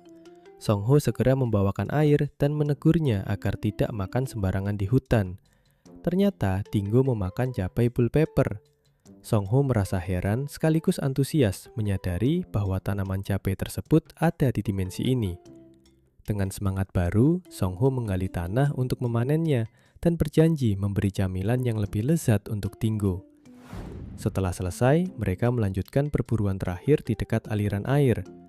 Song Ho menanyakan pada Dingo apakah ada aroma atau kehadiran yang aneh. Ia menjelaskan bahwa ikan trout merah di sana tidak dianggap sebagai monster, jadi tidak akan memberikan poin maupun barang jatuhan. Dingo menatap ikan itu dengan mata berbinar penuh minat. Song Ho yakin bahwa dengan memberikan beragam pengalaman, ia tidak hanya mendapat keuntungan bagi dirinya sendiri, tetapi juga membantu Dinggo tumbuh menjadi partner yang lebih kuat. Sesaat kemudian, Song Ho membawa beberapa ikan ke daratan. Dengan perasaan lega, dia menyadari bahwa persiapan fase kedua pembangunannya telah selesai. Ia menoleh pada Dinggo dan bertanya apakah sudah waktunya pulang, sambil merasa puas karena rencananya mulai berjalan satu persatu. Keesokan harinya, beberapa orang mengangkut sisa barang dari rumah makan Song Ho, menandai bahwa proses pembongkaran telah benar-benar selesai. Tak lama, seorang pria menghampiri Song Ho untuk menawarkan layanan pemasangan di kemudian hari dan memintanya untuk menghubungi mereka dalam waktu 3 hari. Song Ho berterima kasih atas kerja keras mereka dari pagi hingga petang. Setelah semua orang pergi, Song Ho menarik napas panjang menatap bangunan rumah makannya yang kini kosong. Tempat yang dulunya penuh dengan suara dan aroma itu, kini hanya menyisakan ruang hampa. Perlahan ia melangkah masuk, meyakinkan dirinya bahwa keputusannya sudah tepat. Tangannya menyentuh dinding polos, seolah sedang mengucapkan salam perpisahan. Song Ho teringat pada orang-orang yang nantinya selamat dan tidak berubah menjadi zombie. Ia yakin mereka akan menjarah toko demi bertahan hidup, dan pemikiran itu justru memberinya ketenangan batin. Saat Song Ho sedang berbicara pada dirinya sendiri, seseorang mendekat. Itu adalah Yongjun, yang mengatakan bahwa kemarin ia sudah membereskan semua barang kecuali yang masih diperlukan. Kedatangan Hyungjun mengejutkan Song Ho yang langsung bertanya apa maksud kedatangannya. Tanpa jawaban panjang, Hyungjun mengangkat tangan dan menyentil dahi Song Ho sambil tersenyum, memastikan bahwa ia masih hidup dan aman. Sentilan itu membuat Dinggo bereaksi. Ia menggeram pelan dan menatap Hyungjun dengan waspada. Yongjun menoleh ke anjing itu dan bertanya apakah Song Ho sejak dulu memelihara anjing husky. Song Ho menjelaskan bahwa Dinggo baru saja dibawa pulang, yang membuat Yongjun tersenyum dan memuji anjing itu sangat tampan, sedikit mencairkan suasana di antara mereka. Meski suasana menjadi lebih santai, rasa penasaran Song Ho belum terjawab sepenuhnya. Ia bertanya apa alasan sebenarnya Yongjun datang. Yongjun menjawab bahwa ia datang karena merasa khawatir padanya. Namun, Song Ho merasakan ada hal lain yang belum diungkapkan. Ia menatap Yongjun dan bertanya, apakah itu satu-satunya alasan? Yongjun menggeleng, menegaskan bahwa kekhawatirannya memang nyata, tapi tentu itu bukan satu-satunya alasan. Tiba-tiba, ekspresi Yongjun berubah menjadi serius. Dengan suara rendah, ia mengungkapkan bahwa ia sudah menemukan orang yang menyerang Mikyung kemarin. Saat itu, waktu tercatat 17 hari sebelum kiamat benar-benar tiba. Beberapa saat kemudian, di tempat yang sunyi, Song Ho berbincang dengan Hong Jun. Dengan raut terkejut, Song Ho memastikan apakah benar party Kim Jol Jun yang mengincar Mikyung kemarin malam. Hong Jun membenarkan hal tersebut dan menambahkan bahwa pria pembawa mobil derek yang dibenci Song Ho ternyata adalah bagian dari geng mereka. Ia menunjuk ke area kaki gunung, tempat persembunyian mereka berada. Song Ho bertanya bagaimana Hong Jun bisa mengetahui semua itu. Hong Jun menjelaskan bahwa semua dugaannya saling terhubung. Ia sempat bertanya pada Han Jun Sung, seorang pria yang bisa melayang dan belakangan ini sering masuk TV. Menurut Jin Sung, ia pernah bertemu dengan party Kim Jol Jun. Namun karena ketiganya adalah orang bejat dan kepribadian mereka tidak cocok, Jin Sung menolak tawaran mereka. Buktinya, setelah insiden Mikyung, para anggota perempuan mengatakan akan meninggalkan party karena mendapat tawaran dari party Awakener lain. Hong Jun bertanya apakah semua ini masuk akal bagi Song Ho, dan Song Ho pun menyadari bahwa mereka telah diperdaya agar mau bergabung. Hong Jun melanjutkan bahwa party mereka kini hanya tersisa 4 orang termasuk dirinya. Sangat jauh berkurang, padahal beberapa hari lalu masih berjumlah 20 orang. Ia merasa wajar karena jujur saja party mereka cuma memiliki 2 Awakener. Song Ho merasa hal ini sangat ironis. Mereka memberi air susu namun dibalas dengan air tuba. Hong Jun menghela napas, menegaskan bahwa di dunia ini orang-orang memang hanya mencari keuntungan demi dirinya sendiri. Hong Jun juga mengungkap kekhawatirannya tentang mantan istrinya, Ji Eun, yang membuat Song Ho sadar bahwa keadaan Hong Jun berbeda dengannya. Song Ho kemudian bertanya, seandainya apokalips datang dan ada orang yang mengancam nyawanya, apa yang harus ia lakukan? Tanpa ragu, Hong Jun menjawab bahwa Song Ho harus membunuh mereka. prinsip Hong Jun adalah tidak menyakiti orang lain. Namun dalam bencana tanpa hukum, tidak ada gunanya mengasihani orang yang jahat. Hong Jun sempat heran karena Song Ho tiba-tiba mempertanyakan hal seperti itu. Song Ho gugup dan beralasan pemikiran itu hanya terlintas begitu saja. Tiba-tiba terdengar suara notifikasi peringatan anak hilang tolong dari ponsel Song Ho yang mengejutkan mereka berdua. Dengan ekspresi serius, Song Ho menitipkan anjingnya, Dingo, kepada Hong Jun sebentar. Di tempat lain, Mi Kyung tampak panik sambil terus menekan tombol darurat dari ponselnya. Di bawahnya, berdiri Oh In Hak, si petugas derek mobil bersama dua temannya. In Hak menyuruh Mi Kyung segera turun, tapi Mi Kyung menolak dan bertanya mengapa In Hak terus mengikutinya padahal ia sudah menolak tawarannya. In Hak berkata bahwa mulai sekarang ia akan menggunakan caranya sendiri dan meminta Mi Kyung turun selagi ia masih bersikap baik. Kemudian, Kim Chol Jun si pria bertopi dan Ma Jong In si supporter kurus mendekat. Jong In mengingatkan bahwa area itu adalah area pembangunan ulang, jadi percuma saja berteriak karena tidak akan ada yang datang. Kim Chol Jun menyuruh Mi Kyung agar tidak membuang tenaga dan memperingatkan bahwa mereka juga memiliki trait sepertinya. Ia pun mulai menghitung mundur sampai 3. Di sisi lain, Song Ho yang sudah mengenakan helm pelindung wajah mengawasi mereka sambil menyiapkan ketapelnya. Saat hitungan pertama dan kedua, ia menarik tali ketapelnya kuat-kuat. Pada hitungan ketiga, ia melepaskan tembakan yang telak menghantam tubuh Kim Chol Jun hingga ia mengerang kesakitan dan terhuyung. Saat In Hak kebingungan mencari sumber serangan, Song Ho menerjang maju. Ketika ditanya identitasnya, Song Ho menolak memberitahu dan langsung mengayunkan Indian War Club ke rahang In Hak hingga In Hak memuntahkan darah. Song Ho kemudian mengincar Jong In. Jong In panik dan mengaktifkan trait miliknya yang memancarkan cahaya hitam untuk memblokir penglihatan, namun meleset. Song Ho dengan cepat menghantam belakang leher Jong In dengan senjatanya hingga ia tersungkur. Sambil terengah-engah, Song Ho memanggil Mi Kyung. Mi Kyung berteriak memperingatkan Song Ho agar berhati-hati. Peringatan itu hampir terlambat. Tongkat Kim Chol Jun yang dilapisi aura merah menghantam helm Song Ho dengan keras hingga retak. Kim Chol Jun yang menyadari kekuatan pukulan tersebut langsung mengenali pria berhelm itu sebagai Kang Song Ho. Ia mengancam akan membuat Song Ho pincang hari ini. Chol Jun lalu menyuruh In Hak dan Jong In bersiap menyerang bersama. In Hak memancarkan kilatan petir dari kedua tangannya dengan wajah penuh kepuasan. Song Ho terdesak dan berpikir apakah ia harus menggunakan Dimensional Gate. Tiba-tiba, Dingo melompat dan menggigit lengan In Hak sebelum petirnya dilepaskan. Chol Jun dan teman-temannya terkejut diserang oleh seekor anjing. Di saat yang sama, Hong Jun muncul mempertanyakan kelakuan mereka di siang bolong sambil memegang ponsel yang siap menelpon 112. Dan menyarankan mereka segera pergi. Mendengar itu, parti Kim Chol Jun akhirnya memutuskan untuk mundur. Hong Jun kemudian menanyakan keadaan Song Ho. Mi Kyung berlari turun menghampiri Song Ho, memegang helmnya yang pecah dan dengan panik memastikan kondisinya. Hong Jun bahkan sempat menggoda apakah Song Ho ingin digendong. Di tengah kekhawatiran itu, kedekatan Mi Kyung sempat membuat wajah Song Ho memerah. Namun ia malah teringat pada dua pria berotot aneh yang pernah merayunya. Mi Kyung menyarankan agar Song Ho segera ke rumah sakit, tapi Song Ho menolak karena tak ingin menyia-nyiakan waktu. Song Ho kemudian mengingatkan bahwa anggota parti Hong Jun tinggal 4 orang dan menyarankan agar Mi Kyung ikut bergabung ke dalamnya. Hong Jun dengan senang hati menerima dan Mi Kyung juga merasa sangat gembira bisa bergabung. Setelah suasana tenang, Song Ho pamit pergi begitu saja dengan alasan masih ada urusan lain.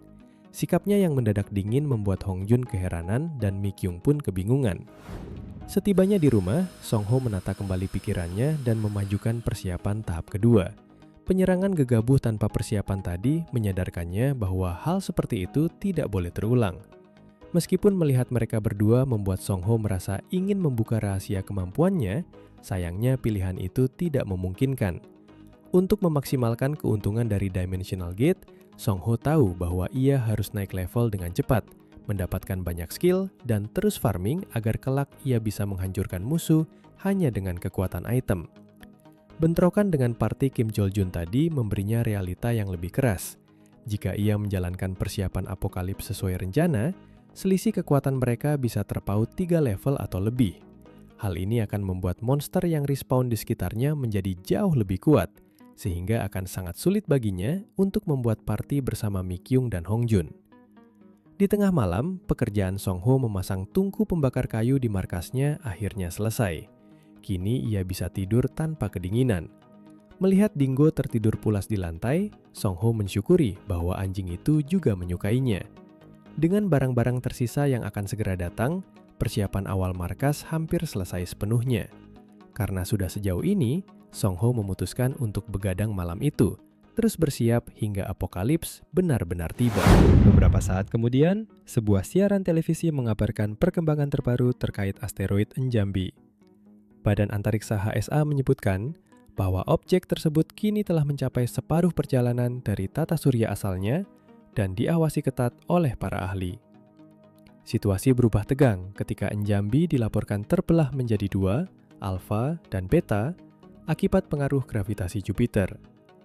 Meski Thomas Chandler selaku Kepala Departemen Observasi Meteorit menegaskan keduanya tidak akan menabrak bumi, berita ini memicu ingatan Songho pada game Sera. Ia ingat betul bahwa pada 5 hari sebelum kiamat, pecahan beta akan menghantam kapal Rusia, menciptakan tsunami besar, dan memicu wabah zombie di Korea. Rentetan peristiwa yang tadinya terasa aneh, kini mulai masuk akal bagi Songho. Berita kemudian menyoroti insiden penembakan di Yeouido dan absennya Presiden Jang Won-taek selama sepekan, yang memicu pihak oposisi menuntut sidang khusus di tengah desas-desus mengenai Awakener, mutan, dan datangnya bencana besar. Menanggapi kepanikan di media, Songho justru merasa tenang. Terbukanya eksistensi mutan ke publik setidaknya akan menekan keberanian para Awakener kriminal untuk bertindak sembarangan. Saat mengecek forum komunitas daring, ia melihat beragam reaksi, mulai dari penjahat yang urung merampok bank, hingga perdebatan soal kaitan Njambi dan ancaman zombie. Pandangannya kemudian terhenti pada sebuah unggahan dari pengguna bernama My Dream, sosok yang dikenal sering membantu pemain pemula. Pengguna itu tengah mencari 4 player veteran Sera untuk diajak berlindung di bunker buatannya di Busan, lengkap dengan logistik untuk 3 tahun. Meski tawaran itu sangat menggiurkan, Songho yang mengandalkan kemampuan Dimensional Kit memutuskan untuk berhati-hati dan hanya menyimpan unggahan tersebut sembari memantau perkembangan. Tidak ingin membuang waktu, Songho kembali fokus menyelesaikan fase kedua pembangunan markasnya. Esok harinya, meski kelelahan, semangatnya terbayar tuntas saat melihat tampilan luar markasnya bersama Dingo. Di dalam, ia disibukkan dengan kerumitan instalasi panel surya. Setelah susah payah mengubah arus DC ke AC dan menata kabel, ia bersorak kegirangan saat melihat ponselnya berhasil mengisi daya. Baginya, fondasi bertahan hidup kini telah genap. Saat memeriksa brankas, ia juga mendapati sebuah mineral hijau baru bernama emeras yang ia temukan saat menambang. Material yang lebih tajam dari obsidian itu mungkin belum terpakai sekarang, tetapi pasti akan berguna nanti. Baru saja Songho merencanakan pemasangan lampu LED dan penataan makanan, suara geraman keras Dingo memecah keheningan. Songho bergegas keluar dengan panik dan mendapati sekawanan Mantwolf, monster hewan buas dari game Sera, tengah mengepung mereka. Dingo menggonggong penuh amarah kepada kawanan yang diyakini Songho sebagai pembunuh induk anjing tersebut. Sadar bahwa ia tak mungkin menang jika melawan semuanya secara langsung, atau berbalik mengambil senjata lain, Songho memutar otak. Satu-satunya taktik yang masuk akal adalah menargetkan sang alfa, kopemimpin kawanan, agar yang lain ikut mundur. Mengingat indera penciuman mereka yang sensitif, ia memutuskan untuk menggunakan sisa semprotan cabai miliknya. Sambil memberanikan diri, Songho memancing sang alfa untuk menyerang. Saat alfa melompat menerjangnya, Songho dengan sigap membuka Dimensional Gate sebagai perisai. Setelah monster itu menabrak pelindung dengan keras, Songho seketika menutup gerbangnya dan menyemprotkan cairan cabai tepat ke wajah si alfa. Sang pemimpin meraung kepanasan. Songho memanfaatkan momen kebingungan itu untuk berlari dan menusukkan pisaunya ke mata monster tersebut. Terluka parah, si Alpha akhirnya mundur, yang langsung diikuti oleh seluruh kawanannya. Pertarungan menegangkan itu berakhir dengan Song Ho yang terduduk lemas di tanah. Sambil mengelus Dingo yang mendekat dengan manja, Song Ho berjanji dalam hati akan membalas kematian induk Dingo saat kiamat benar-benar tiba. Yang kini, waktunya hanya tersisa 15 hari lagi. Setelah selesai menata basement, Song Ho langsung bergegas menuju ke toko besi dan apotik. Pikirannya dipenuhi pertanyaan, mengapa kawanan Menet Wolf menyerang di waktu yang paling menyibukkan? Ia teringat bahwa ia sampai terjaga selama 68 jam penuh karena insiden tersebut. Entah bagaimana kemarin ia bisa lolos dengan mudah. Namun Song Ho sadar bahwa jika lawannya adalah werewolf, ia tidak akan punya solusi untuk melawannya. Selama ini ia hanya memperkirakan tentang monster yang hidup di sekitar markas dan sepenuhnya mengabaikan berbagai variabel lain yang mungkin terjadi. Setelah mengamati lebih jauh keadaan alam di sekitar dengan drone, Song Ho memutuskan bahwa akan lebih baik untuk memperluas wilayahnya dan membangun markas lain. Dengan begitu, ia akan punya ruang lebih untuk mengamankan pasokan dan farming EXP. Di tengah jalan, seseorang memanggil Song Ho dari kejauhan. Saat menoleh, ia terkejut mendapati Hyung Jun, sang pemilik gym, bersama seorang wanita. Mereka berdua saling bertukar tanya mengapa masing-masing berada di tempat tersebut.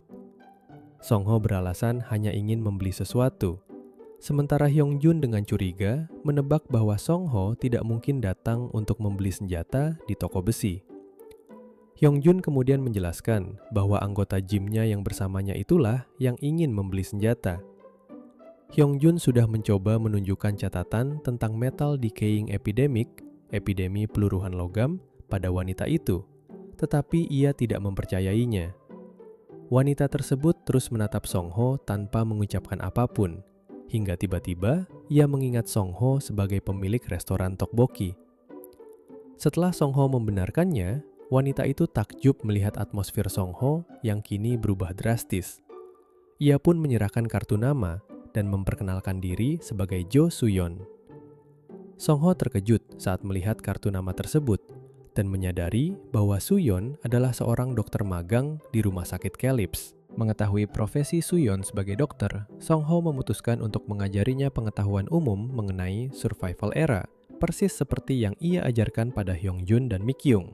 Suyon mendengarkan dengan saksama dan setuju bahwa karena hal ini mendekati tema ilmiah dari game, tidak ada logika yang bisa menjelaskannya.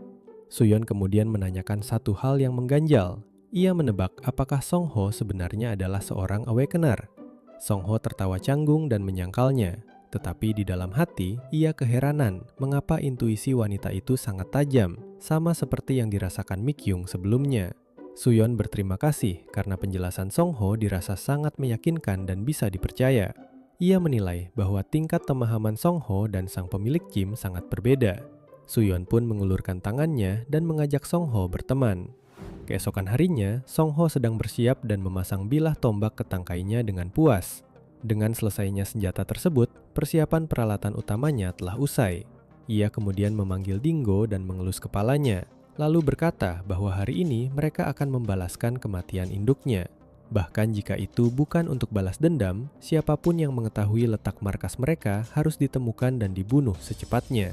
Setelah mengenakan helm dan perlengkapan pengaman, Song Ho juga memakaikan perlengkapan pada Dingo, menegaskan bahwa mulai hari ini anjingnya itu juga harus membawa bebannya sendiri. Saat tiba di lokasi target, Song Ho mengamati kawanan Menet Wolf dari balik semak-semak. Melalui skop senapannya, ia melihat hanya ada 4 ekor Menet Wolf dan sang Alpha, pemimpin, sudah menjadi santapan monster menyerupai burung hantu raksasa, tetangga mereka. Tanpa pemimpin, formasi dan koordinasi kawanan serigala itu menjadi kacau, sehingga mereka menjadi target yang mudah dikalahkan satu persatu. Song Ho memulai serangannya dengan menembakkan jaring penangkap ke arah salah satu Menet Wolf, membuatnya terperangkap, lalu menusuknya dengan tombak hingga mati. Sisa kawanan itu langsung menerjang dengan geraman buas. Song Ho dengan lincah menebas serangan serigala menggunakan tombaknya. Di saat yang bersamaan, Dingo ikut beraksi dan menabrak salah satu serigala yang mencoba menyerang. Dengan kerjasama yang baik itu, Song Ho memuji Dingo dan segera menghabisi sisa serigala yang telah dilumpuhkan dengan tusukan fatal. Setelah semua Minute Wolf mati, notifikasi sistem pun berturut-turut muncul menyatakan bahwa ia mendapatkan 3 poin untuk setiap serigala dan ia berhasil naik ke level 5. Pencapaian level baru tersebut ternyata memberikan beberapa efek tambahan pada trait milik Songho. Sistem menunjukkan 2 efek baru, Dimensional Gate Transparency yang membuat gerbang menjadi tak terlihat bagi orang lain, serta Dimensional Gate Projection yang memperlihatkan pemandangan di depan gerbang dan memungkinkan Songho mendengar suara dari lokasi secara sepihak. Songho yang penasaran langsung membuka gerbangnya, dan benar saja, ia bisa melihat isi dalam rumahnya di dunia nyata secara tembus pandang. Efek ini sungguh menakjubkan karena dapat menutupi kelemahan yang selama ini ia khawatirkan jika nanti muncul dungeon gate yang mirip dengan gerbang miliknya. Songho menyadari bahwa level yang selama ini ia abaikan ternyata sangat penting, sehingga kedepannya ia tidak boleh melewatkan pertanda awal event yang tersisa. Namun sebelum melangkah lebih jauh, ia sadar harus mengubur mayat-mayat serigala itu terlebih dahulu. Hitung mundur terus berjalan hingga apokalips kiamat tiba 14 hari.